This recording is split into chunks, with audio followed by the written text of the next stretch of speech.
Hello, everyone. I'm Kevin Gosztola. Welcome to the show. Welcome to this segment. Thank you for tuning in. I'm here to ring in the new year and say goodbye to 2024 by discussing the 10 films that I enjoyed the most from this past year. I'm a film lover. I'm a cinephile, someone who cares a lot about uh, following and catching up on the best movies at this time of year. There's no better time than December around the holidays when I get to sit down and catch up on a dozen or so films that I didn't have a chance to see. They're hitting the streaming services, and I have an opportunity to fill out my best of list before sharing it with other people. And so, without further ado, my number 10 film is a movie called Kneecap that covers an Irish hip hop trio in Northern Ireland, from Northern Ireland, and set in Belfast. This is a kind of docudrama, but it's done with a slapstick element, which makes a lot of what unfolds wildly entertaining. I found myself thinking that this movie had a lot in common with like a Guy Ritchie film or even an Edgar Wright film. Thinking of the movies with Simon Pegg and Nick Frost, some of that comedy infused in this very important political story of a hip hop group that rises to prominence and has risen to prominence in the last 5 years. They're an actual trio. They record rap music with a combination of English and Irish language lyrics. And they are pioneers of Irish language hip hop. And in doing so, they're keeping the Irish language alive. And what we see in the movie is a narrative that not only shares their family background, the history of how they form as a trio, but also gets into the way in which people from Northern Ireland are pushing in the UK Parliament for the passage of an Irish language act that can make uh, their native language a national language in Ireland, and that way it won't die out. My number 9 pick is Rebel Ridge. It was put out on Netflix. It's a film that basically revamps the vigilante hero film. It has a template that is a lot like the Rambo First Blood movie, but if that's a turnoff, it goes in a completely different and I'd say probably more sophisticated direction, underlining the drama in this movie is the issue of civil asset forfeiture. You have a black former Marine named Terry Richmond, played remarkably by Aaron Pierre, who is riding his bicycle and then targeted by police from this fictional town in Alabama called Shelby Springs. And he's stopped. He's there. He's heading to a courthouse to try and bail out a relative. They don't really know that at the time when they stop him. They just target him for riding his bike while black. And as this happens, he gets caught up in their fiefdom, in which they have created at the top of this fiefdom. There's this sheriff named Sandy Byrne that he played in a very snake like and fiendish manner by Don Johnson. He does this incredibly well. And as it unfolds, it goes from your basic kind of action movie to a political thriller in some ways. Number 8 is The Substance from French director Coralie Fargy. And this movie is one of the most talked about films of the last year. The Substance, though, is an independent movie and a visceral science fiction tale at that. One of those that doesn't hold back. It's gross, but also very intelligent in the way that it effectively goes through showing you the character of Elizabeth Sparkle and where she finds herself as she's aged, played by Demi Moore. This is a kind of comeback turn, received lots of critical acclaim, and dealing with the changes in her body that no longer allow her to be the starlet or the star in Hollywood that she has been. And so then she's looking for a way to renew herself and is offered this chance to take this substance, and it can activate a new body.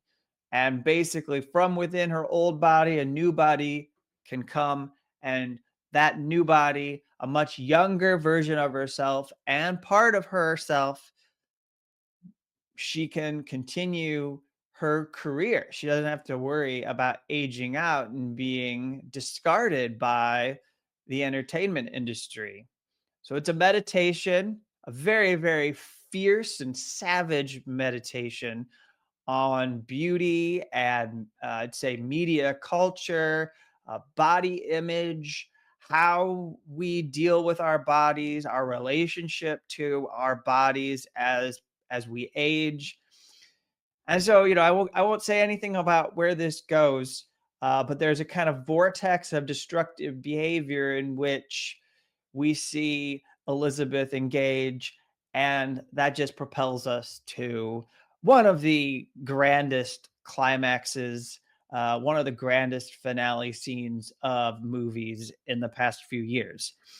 Hollywood Gate is my number 7 pick on the list. Uh, Documentary had a very small release. However, I think this one is worth seeking out if you can find Hollywood Gate because of the fact that it covers this year after the United States military withdrew forces from Afghanistan, and you see the Taliban rise.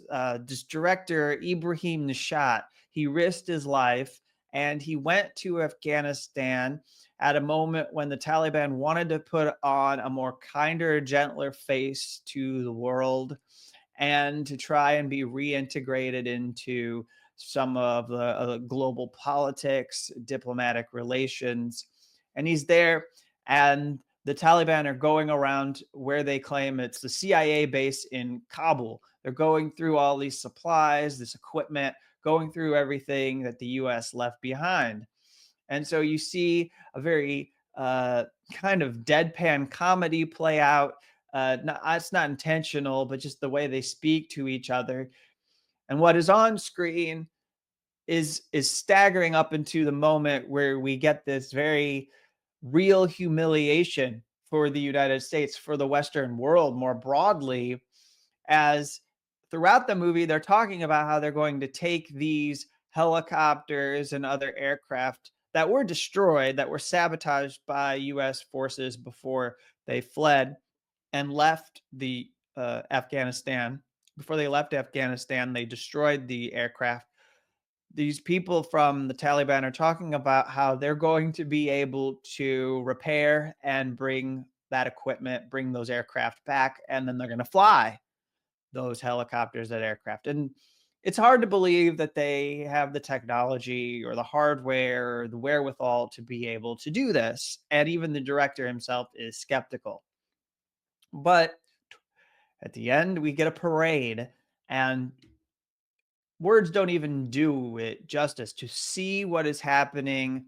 You have these countries, I think they're from like the BRICS countries that are brought in. They come, they watch this parade to see US military aircraft flown by the Taliban, and they are signaling that they're a real force, that they are not going to go away and they're going to rule Afghanistan. Juror number 2 is my number 6 pick on the list. It comes from Clint Eastwood as a director.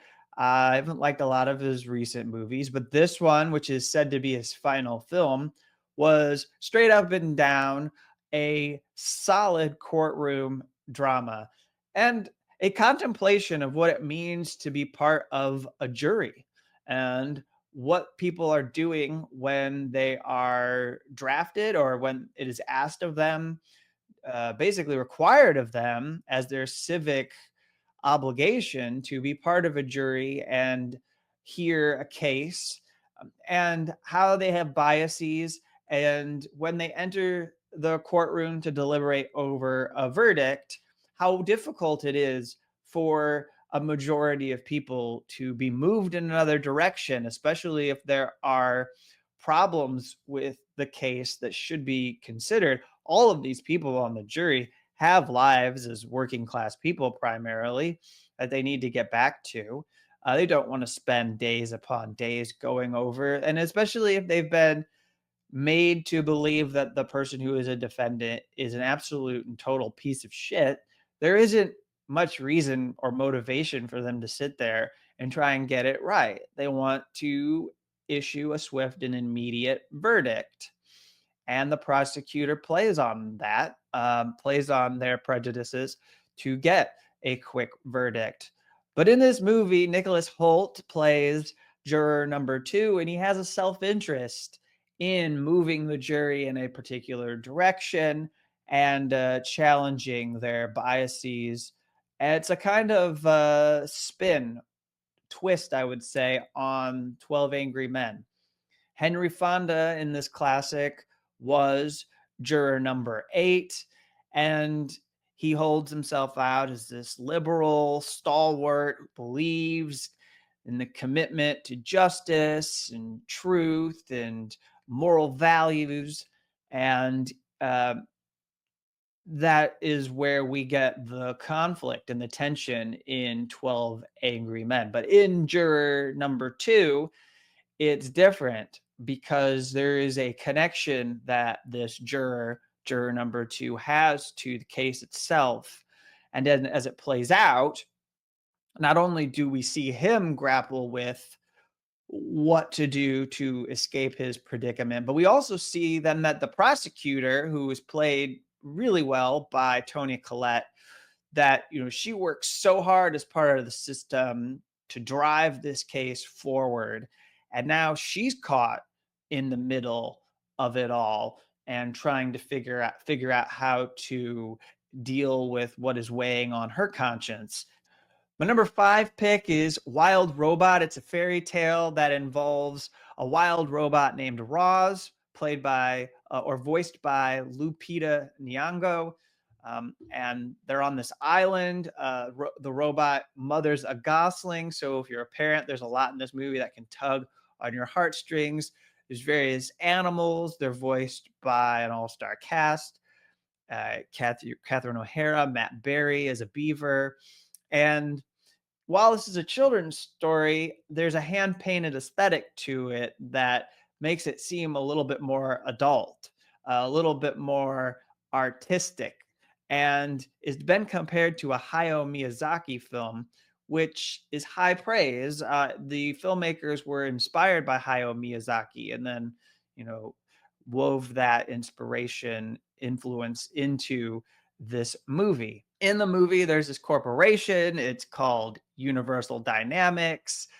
To me, I recalled Blade Runner and the Tyrell Corporation, and immediately thought that this is a dystopian story. But within this dystopian story, we're seeing the resiliency of animals that even as they're threatened by technology, they still find some way to live, that this island is able to continue.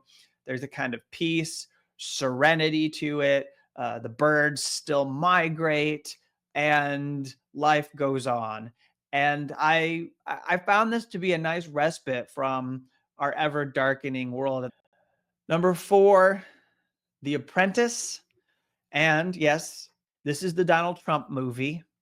It is a shame that this movie hasn't received more attention and acclaim. And I think the way that it was treated from the time that it was in production, then distribution, and then now in how audiences might feel they're turned off at the idea of watching a Trump movie, it's disappointing because This is a fabulous independent film. This is well made. Ali Abbasi is a Danish filmmaker. So you get these eyes coming from someone who is not an American, eyes on Donald Trump's story and his rise to prominence as a businessman. The acting by uh, Sebastian Stan as Donald Trump, Jeremy Strong as Roy Cohn. Roy Cohn is the master, Donald Trump is the apprentice, and then Maria Bakalova as Ivana. There's this like punk rock sensibility, the music, the way that it's shot, the cinematography. We start with a kind of like 70s style. It's 4:3. Then eventually in the 80s, as it progresses, it becomes more of a like video aesthetic, MTV video aesthetic. And the acting, as I was about to get to, not doing impressions, not trying to be Donald Trump, but just trying to capture the mannerisms. And Sebastian Stan is, as he becomes more and more like the Donald Trump that is returning to the White House, well, he begins to take on more and more facets of this character. He becomes more and more like Donald Trump as the movie goes on. I just thought the subtleties of these performances from him, and then I'd also add in Jeremy Strong as Roy Cohn, were just remarkable. And I watched this movie twice. I think it's one of the best political films in recent cinema history. Daughters, number three. My pick is this heart wrenching movie about dads and their daughters. And I'm a parent. I have a daughter who's a little bit more than 1 years old, and this movie just ripped my insides.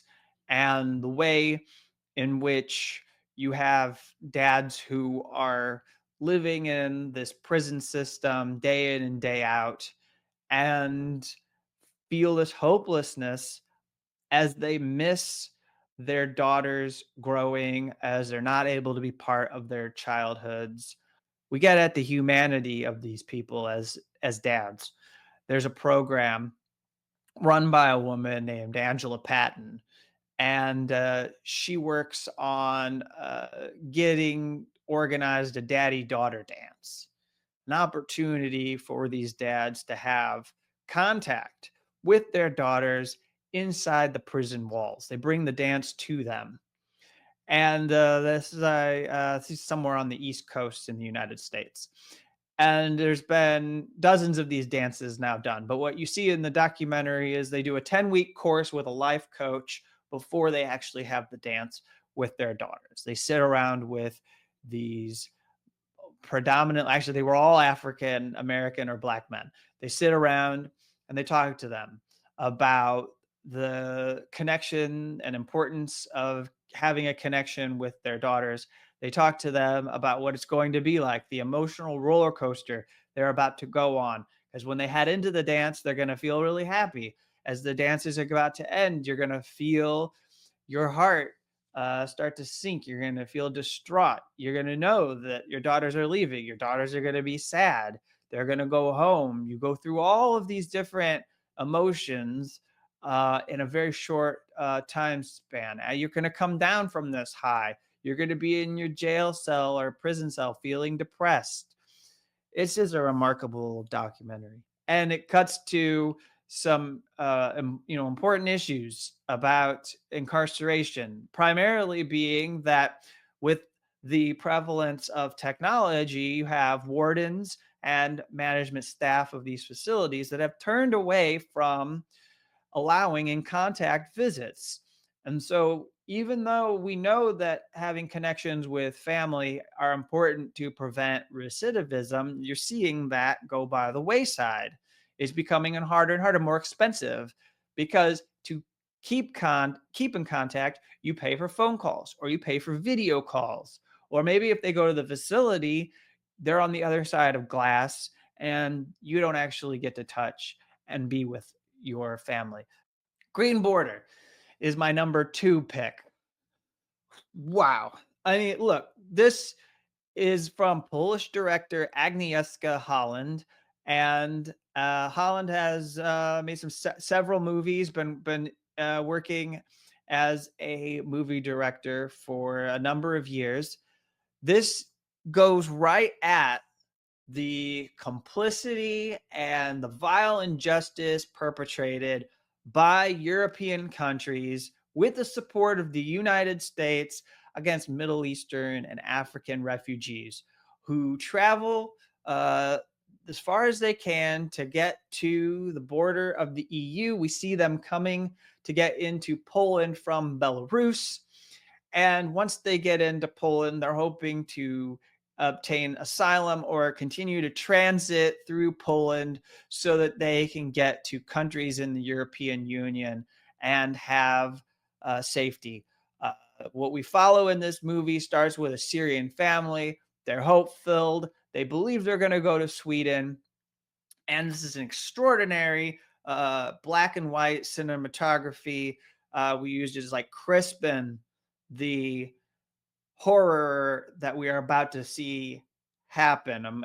Nothing can really prepare you for what you are going to see next with the dynamic that is presented between the Belarusian military forces, and then there's a militarized border guard in Poland that is on the other side of this wire fence. And there's an exploitation of the refugees by the Belarusians. And then there's also a despicable, dehumanizing manner in which the Border Patrol treat and toss the African or Middle Eastern refugees back over this fence into Belarus. And there's this cycle of depravity and violence in which these refugees get caught up in on this green border. The green border is this kind of forest that lines this border area, and it's dense, it's swampy, and it's not one that could easily be traversed. This is a dark and difficult movie for anyone to probably watch, but I was sucked into it. And after watching the first 20 to 30 minutes, I couldn't look away from it, and it felt important. It felt like this was a movie with some kind of statement that had to be heard. And because of the fact that there are leaders of these European countries that don't do anything about the refugee crisis, aren't more human, and you've seen the rise of right wing authoritarianism in Europe, and you've seen it here in the United States. But because of this movie has a significance to it. And then finally, my number one pick is The Old Oak, a companion in my head to The Green Border, although there's not really a connection. Like the filmmakers for each of the movies didn't get together here, but there's a synergy here in Ken Loach's final film as we see TJ Ballantyne, played by Dave Turner, and then a young Syrian named Yara, played by Abla Marie, who form this relationship.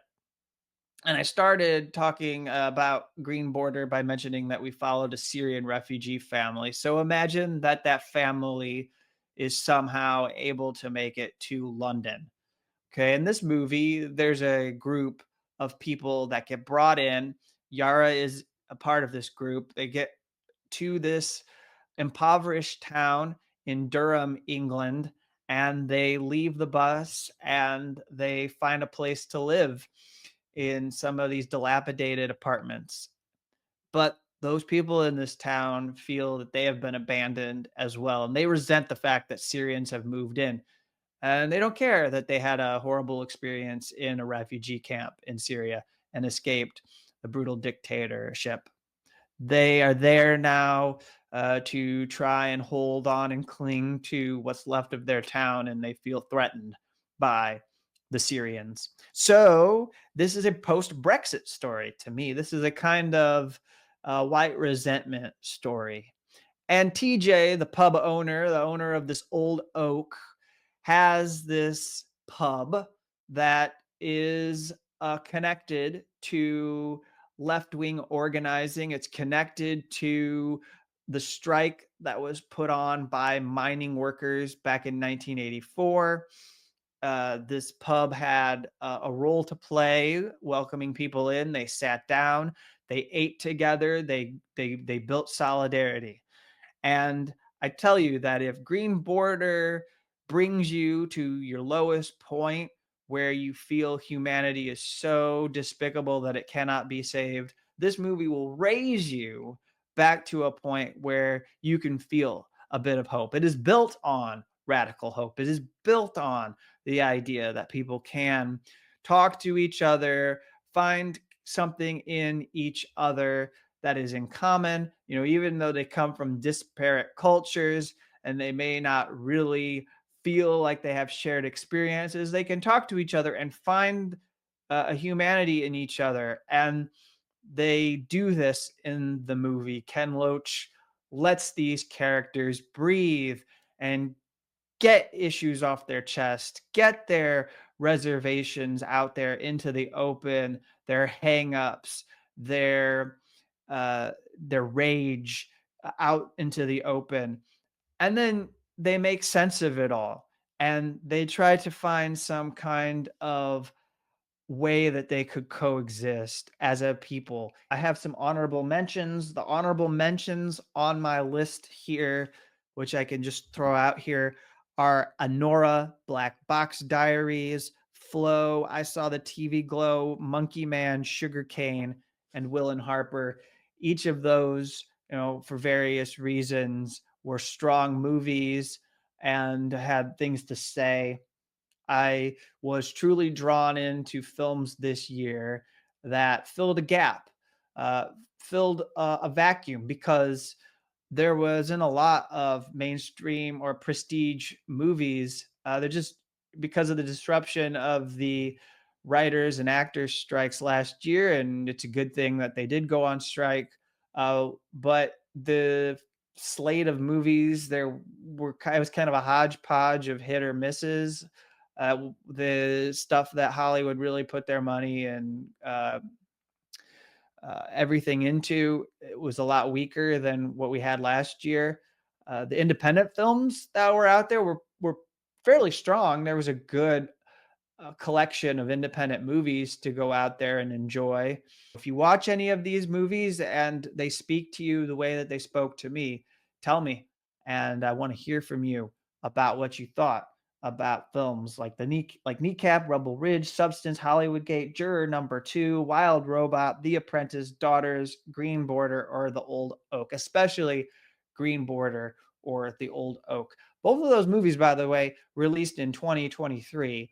Their 2024 releases, because they didn't make it to the United States for a screening until 2024, had been on a festival circuit for the last 1 to 2 years. So thank you. And I hope you all have a happy new year. Thank you.